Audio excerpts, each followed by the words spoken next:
This pot of stew is made from 5 ingredients: 1 can of meat, 2 cans of peas, ketchup, an onion, water. That is it. And it feeds 4 to 5 people. This is Mulligan Stew, a 1940s wartime recipe built entirely around one idea. A small amount of meat had to flavor an entire pot and feed an entire family. Today I am going to show you exactly how to make it and why it still makes complete sense to know how. Wartime cooks learned something that most people today have completely forgotten. The flavor from a small amount of meat, when simmered long and slow in a pot with vegetables and liquid, spreads through everything. It flavors the broth, it flavors the peas, it flavors the entire pot. In the original wartime kitchens, this would have been done with canned meat like corned beef. In modern kitchens, ground beef is often used instead, creating a softer but very similar result. You do not need a lot of meat to make a satisfying meal. You need time, patience, and the right technique. Mulligan Stew was one of the meals built on that exact thinking. Practical, filling,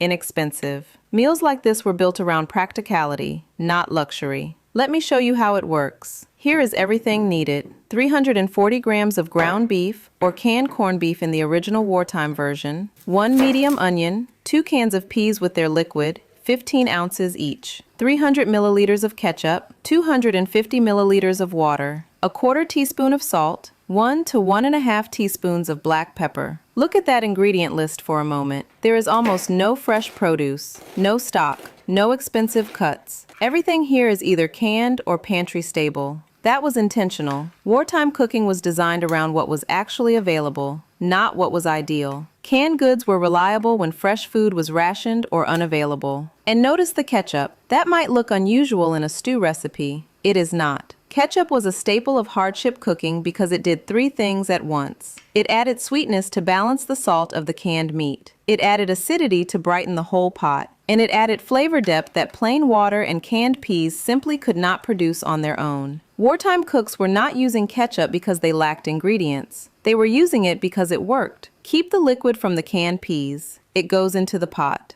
During rationing, nothing was wasted, including the liquid from canned vegetables. It adds both flavor and body to the stew. Step 1. Prepare the ingredients. Slice the red onion into half rings and set aside. Open the 2 cans of peas and pour them into a sieve, making sure to catch and reserve the liquid. Collect the peas in a separate glass bowl and set them aside. Place the ground beef in a bowl and break it apart with your hands or a spoon. Keep it loose so it distributes evenly through the stew later. Here's why the size of the meat pieces matters. Small pieces distribute through the entire pot. Every spoonful of stew picks up some meat. The flavor spreads evenly. Large chunks sit in one area. Some bowls get most of the meat. Others get almost none. When you are working with a limited amount of meat to feed multiple people, distribution is everything. Small pieces of meat throughout the stew, not large chunks in one corner. That distribution is what makes a little meat feed a lot of people. Step 2. Build the base. Place a large pot on medium heat. Add the peas along with all their liquid into the pot. Add the 250 milliliters of water. Stir and bring to a gentle boil before adding the next ingredients. Watch this stage. The pea liquid is slightly starchy and slightly cloudy. As it comes to temperature, it begins to thicken slightly. That is the foundation of the stew body. It is doing exactly what it is supposed to do. Families during the war learned to stretch every ingredient. The pea liquid is not a throwaway. It is part of the recipe. Quick question while this is coming to a simmer. Before today, did you know that the liquid from canned peas or beans is usable in cooking?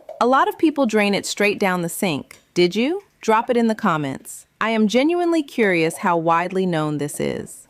Step 3. Add everything else. Add the ground beef to the pot, add the finely chopped onion, add the ketchup, then add the salt and black pepper. Stir everything thoroughly until the ketchup is fully incorporated and the meat is distributed evenly throughout. Take a moment to look at what is in the pot now. Pale peas and cloudy pea liquid, crumbled meat, the deep red of the ketchup beginning to spread through the liquid. That color shift is the ketchup doing its job, adding depth before the long simmer even starts. The smell at this stage is already telling. The ground beef is warming through, the onion is beginning to soften, the slight tang of the ketchup. This is going to get significantly better over the next hour.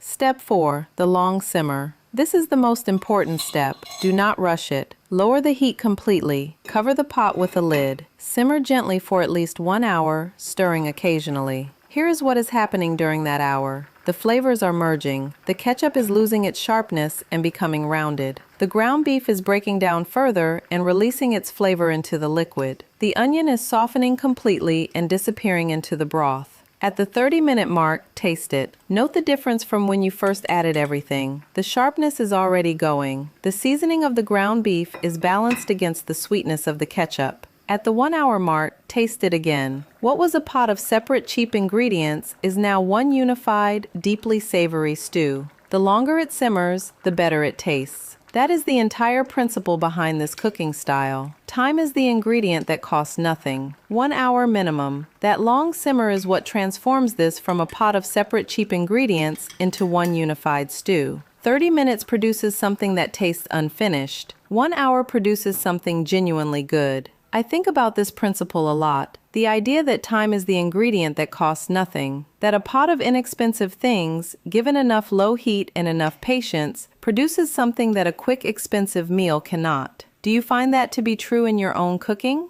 Let me know in the comments. Let me put what is in this pot into real terms. 340 grams of ground beef, 2 cans of peas, ketchup, an onion, and water. The total cost of those ingredients is almost nothing. The yield is 4 to 5 full bowls of filling stew. That is the mathematics that wartime cooks understood instinctively. You do not need expensive ingredients to produce a satisfying meal. You need the right technique and enough time. This recipe scales exactly. Double every ingredient, keep the same simmer time, feed 8 to 10 people from the same pot. Meals like this were built around practicality, not luxury. And that practicality is exactly what makes them worth knowing today.